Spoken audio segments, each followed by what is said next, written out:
Hello बच्चा party. स्वागत है आप सभी का बच्चा party. Today we are in our third lecture. आज हम अपने थर्ड लेक्चर पर फॉर पीरियोडिक टेबल या पीरियोडिक क्लासिफिकेशन के, और आज हमको पीरियोडिक ट्रेंड्स की बात करनी है। देखो बच्चों, लास्ट लेक्चर तक मैंने आपको काफ़ी कुछ चीज़ें बता दी थी, लेकिन आज हम बात करने वाले हैं पीरियोडिक ट्रेंड्स की। देखो, एक शब्द आता है पीरियोडिसिटी। पीरियोडिसिटी क्या है या ये कैसे हमें समझना है, इसके लिए हमें कुछ चीज़ों पे ध्यान देना है। बच्चा पार्टी, क्या होता है, जैसे मान लीजिए हमने यहाँ पे valency, atomic size, atomic radius या इलेक्ट्रोपॉजिटिविटी, इलेक्ट्रोनेगेटिविटी, जो भी एलिमेंट्स की प्रॉपर्टी होती है। किसकी प्रॉपर्टी? एलिमेंट्स की प्रॉपर्टी। ध्यान से देखना जो मैं बोल रहा हूँ। सो जो एलिमेंट्स की प्रॉपर्टीज हैं वो left to right in groups, left to right in period sorry, और up to down in groups change होती है। किसमें? जो आपने पीरियोडिक टेबल देखा था, मॉडर्न पीरियोडिक टेबल, तो उस मॉडर्न पीरियोडिक टेबल में left to right in period, left to right, जब आप लेफ्ट टू राइट बोलते हो तो इसका मतलब है कि आप पीरियड्स की बात कर रहे हो, क्योंकि देयर आर 7 पीरियड्स, है ना। और जब आप अप टू डाउन की बात करते हो तब आप किसकी बात करते हो? तब आप ग्रुप्स की बात करते हो। देयर आर एक्चुअली 18 ग्रुप्स, है ना। अपन ने देखा था ना टेबल में। तो एलिमेंट्स की प्रॉपर्टीज का लेफ्ट टू राइट या up to down gradual change को हम पढ़ते हैं, उसको हम पीरियोडिसिटी कहते हैं। ठीक है, अब मैं इसको डिफाइन कर रहा हूं, इज्जत से ध्यान से सुन लेना। So the periodicity is a gradual change in the properties of element from left to right in periods and from up to down in groups. Elements की प्रॉपर्टीज का ग्रेजुअल चेंज कहाँ? लेफ्ट टू राइट पीरियड्स में और up to down groups में, उसको periodicity कहते हैं। अच्छा, यहां पर सबसे पहला और सबसे इंपॉर्टेंट चीज इस समय जो आपको दिखाई दे रही है बच्चा पार्टी, मैं एक एक करके सब चीज बताऊंगा। सबसे पहले आपको वैलेंसी दिखाई दे रही है, ठीक है, फिर एटॉमिक साइज, एटॉमिक रेडियस। और मैं आपको एक और चीज बता रहा हूं, आप प्लीज नोट कर लीजिए अपने पास कि because you people are in class 10th right now, जब आप 11th में जाओगे तो यही चैप्टर, सेम चैप्टर आपको 11th में मिलेगा, लेकिन यस ऑब्वियसली वो थोड़ा और डिटेल हो जाएगा। तो जो आप अभी पढ़ रहे हो ये मानो कि वो आगे जाके आपको पूरी तरह काम आएगा, खासकर पीरियोडिक क्लासिफिकेशन वाले चैप्टर में। चाहे आप किसी भी बोर्ड के स्टूडेंट हो, whether you are from CBSE board, ICSE board, state board और any regional board, doesn't matter. तो अब बात करते हैं वैलेंसी। बच्चा पार्टी, आप लोगों ने ऑक्टेट लॉ पढ़ा था। ऑक्टेट लॉ कहता था कि किसी भी एलिमेंट के आउटर शेल में अगर 8 इलेक्ट्रॉन्स हैं, कितने? 8 इलेक्ट्रॉन्स, तो वो एलिमेंट स्टेबल होगा। ठीक है, तो उस 8 को पूरा करने के लिए, उस 8 इलेक्ट्रॉन्स को पूरा करने के लिए कोई भी एलिमेंट अपना इलेक्ट्रॉन या तो लूज करेगा या गेन करेगा, वो उसकी रिस्पेक्टिव वैलेंसी बताएगा। फॉर एग्जाम्पल यहां पे आप देखिए, जैसे मान लेते हैं मैंने यहां पे लिया लिथियम, फिर मैंने ले लिया बेरिलियम, फिर बोरॉन, फिर कार्बन। इसको मैं ना एक्चुअली गलत लिख रहा हूँ। गलत क्यों लिख रहा हूँ? क्योंकि मैं अप से डाउन लिख रहा हूँ। मैं इसको लेफ्ट टू राइट लिखूंगा तो तुमको ज़्यादा अच्छी तरह समझेगा।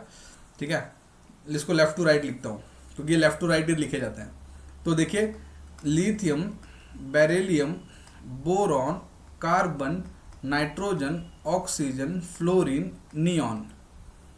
ठीक है, और अब यहाँ लिख रहा हूँ sodium, potassium, rubidium, caesium, francium.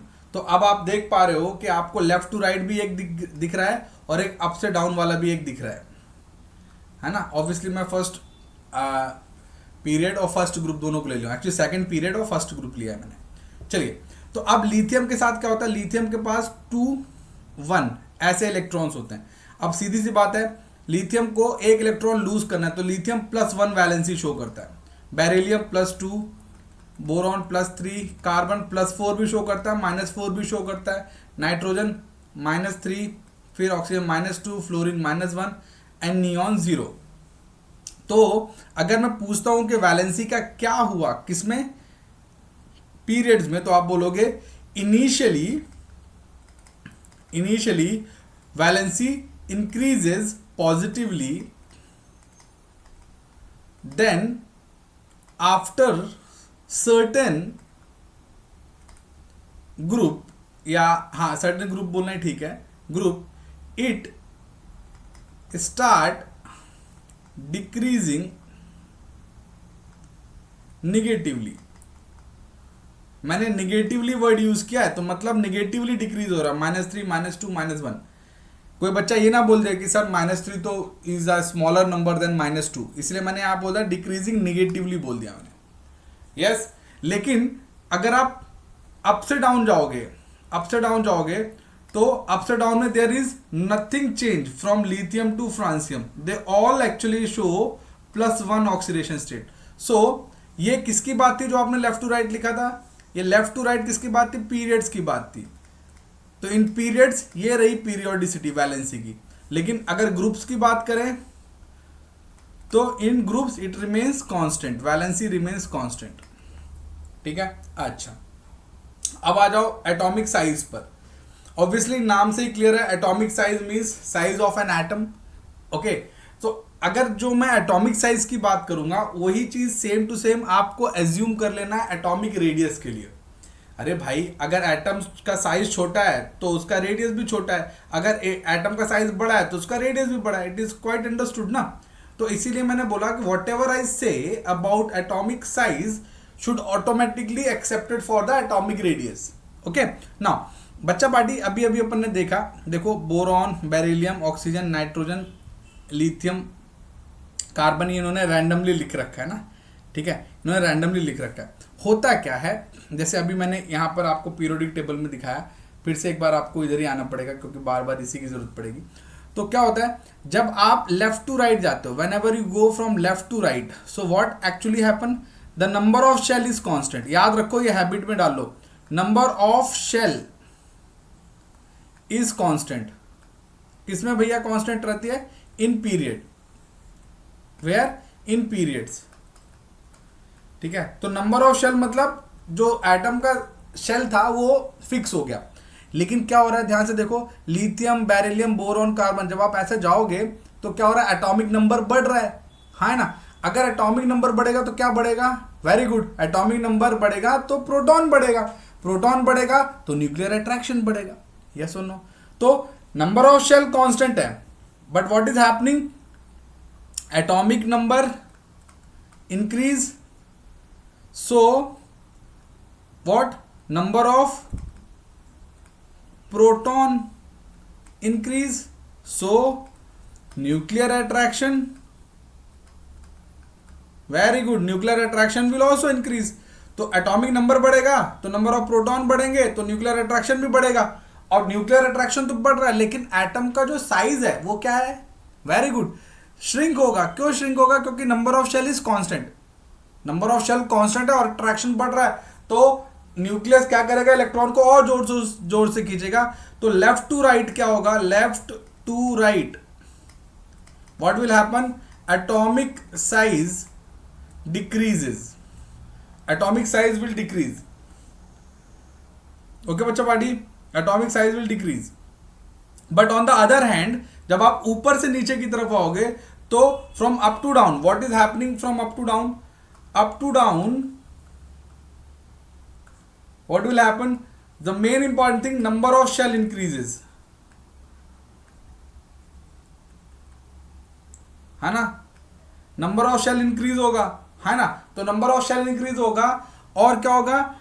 Screening effect होगा। स्क्रीनिंग मतलब शील्डिंग इफेक्ट, मतलब जो आगे वाली शेल है वो पीछे वाले के लिए स्क्रीन का काम करेगी। अरे भाई, स्कूल में तुमने देखा होगा ना कि जो बच्चे आगे बैठते हैं टीचरों की नजर ज्यादातर उन पे रहती है, पीछे वाला बच्चा मस्ती करता रहता है, या पीछे वाले बच्चे को मस्ती कर रहे हैं तो क्या करेगा, वो आगे वाले बच्चे के पीछे छुप के थोड़ी मस्ती करता है। तो हम ऐसा बोल सकते हैं ना कि आगे वाला बच्चा पीछे वाले बच्चे के लिए एक स्क्रीन का काम कर रहा है, या सुनो।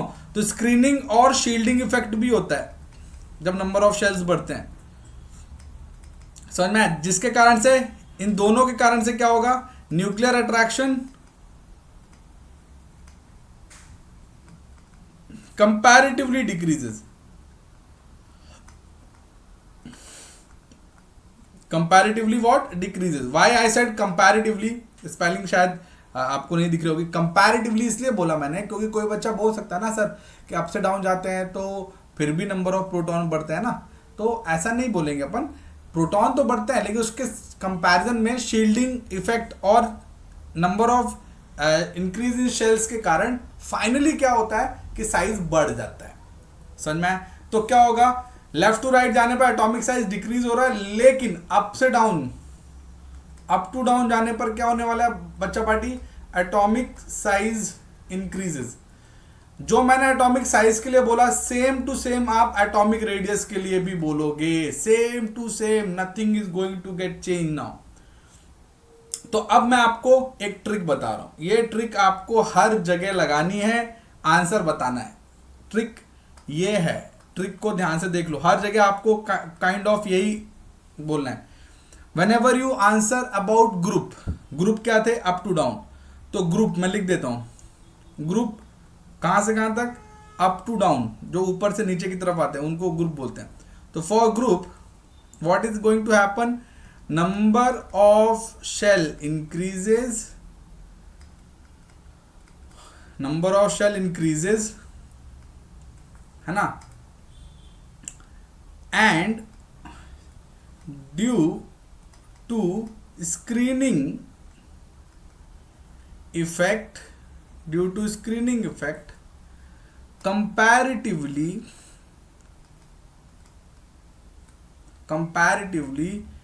nuclear attraction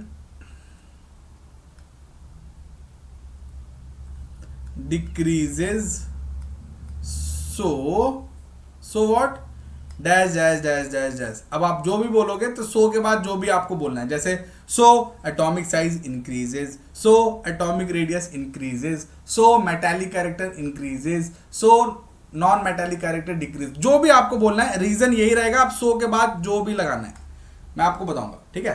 तो ये हो गया ग्रुप के लिए। आप पीरियड्स के लिए भी देख लो, पीरियड्स के लिए भी देख लो। बस ये लाइन तो आप एकदम रट्टे मार लो बच्चा पार्टी, ये रट्टे मार लिए, खत्म खेल। अब पीरियड्स के लिए क्या, left to right, left to right, तो क्या बोलोगे, number of shell remains constant, number of shell remains constant and nuclear attraction, nuclear attraction increases, so dash dash dash dash dash dash dash. बस अब अपन चलो खेल शुरू करते हैं, ठीक है। तो मैंने आपको एटॉमिक साइज, एटॉमिक रेडियस का बता दिया। मेटालिक के लिए भी सेम रहेगा। मेटालिक कैरेक्टर क्या होता है बच्चों, मेटल क्या होता है, मेटल वो होते हैं जो स्नोरस होते हैं, डक्टाइल होते हैं, मीलेबल होते हैं, good conductor of heat and electricity होते हैं, फ्री सरफेस इलेक्ट्रॉन होते हैं, ये सभी मेटल की प्रॉपर्टी होती है ना, लस्ट्रस वगैरह होते हैं। नॉन मेटल्स क्या होते हैं, non lustrous, non स्नोरस, non ductile, ये नॉन मेटल्स होते हैं, ठीक है। तो अब क्या होता है, अप से डाउन जाने पर, मैं आप सीधे ये लिख रहा हूं, up to down, metallic character increases, non metallic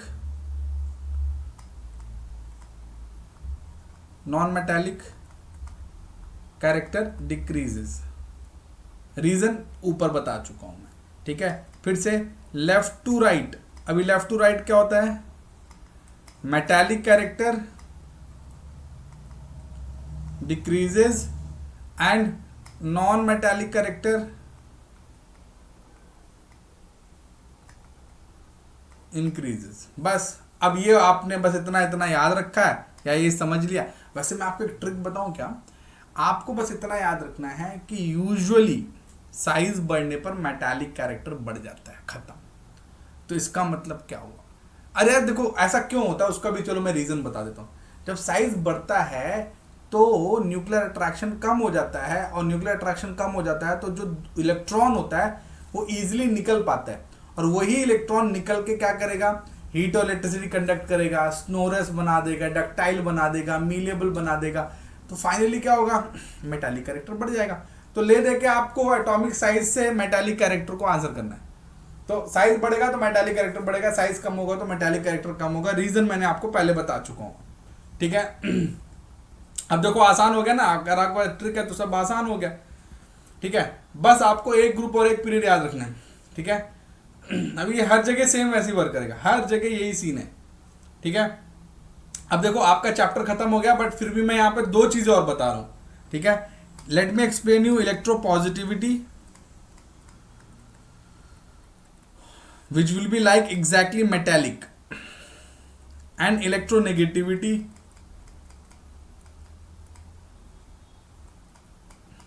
which will be obviously like non-metallic. हालांकि दोनों होते क्या है मैं आपको बता देता हूं, और कोई आपसे पूछे तो आप आंसर कर देना. Electropositivity is the tendency to lose electron, tendency to lose electron by element, to lose electron. तो अभी अभी मैंने बताया कि अप से डाउन जाने पर साइज बढ़ेगा तो इलेक्ट्रॉन लूज करने की एबिलिटी बढ़ेगी. दैट मीन्स अप से डाउन जाने पर इलेक्ट्रोपॉजिटिविटी बढ़ेगी. What is electronegativity? इसका जस्ट उल्टा, tendency to gain electron by elements, to gain electrons, है ना. अब सीधी सी बात है, अप से डाउन जाओगे तो साइज बढ़ रहा है, अट्रैक्शन कम हो रहा है, खुद का इलेक्ट्रॉन संभल नहीं रहा है तो दूसरे कैसे लोगे, है ना. तो क्या होगा, अप से डाउन जाने पर electronegativity decreases, whereas left to right जाने पर because size decreases attraction increases, so electronegativity increases. समझ में? मैं आपको लिख के दिखाता हूँ, आपको ज्यादा मजा आएगा. देखो मैं बोरॉन से शुरू करता हूँ. Boron, carbon, nitrogen, oxygen, fluorine. Neon की बात ही मतलब क्योंकि नियॉन नोबल गैस है.